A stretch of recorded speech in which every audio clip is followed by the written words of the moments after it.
If you are wondering what tools you can use in order to eject the SIM tray without using the SIM eject tool, then let me quickly share that information with you. So essentially you are looking for something that is small enough and that it fits this little hole, and also something sturdy enough so that it doesn't break when you use a little bit of force. So in this case, we can use something, for example, metal, as long as it is just as small as the eject tool. And something sturdy. Maybe it can also be a plastic. If it's like a sturdy plastic material, then of course you can use that as well. So what you can use, for example, a paper clip. You can unbend a small paper clip and use the pointed end to push it into the SIM tray hole over here. You can also use an earring or piercing jewelry. If you have like a small stud earring with a thin post, then it might fit into this hole.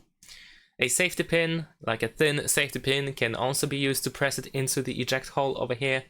And a mechanical pencil, if you have a mechanical pencil, if the lead is retracted, then the metal tip may work. And also a toothpick, like a plastic, preferably a plastic toothpick.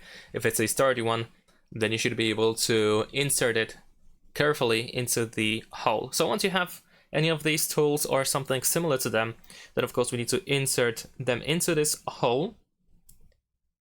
There we go. And then we're gonna use a little bit of force in order to push out the SIM tray. And once it goes out slightly, you want to of course use your fingernails in order to completely remove the SIM tray from the phone. Then you can insert your SIM cards and put the SIM tray back into the phone. Just push it down with your finger. Make sure that it is fully in. And that's pretty much it. Thanks for watching. Leave a like and subscribe.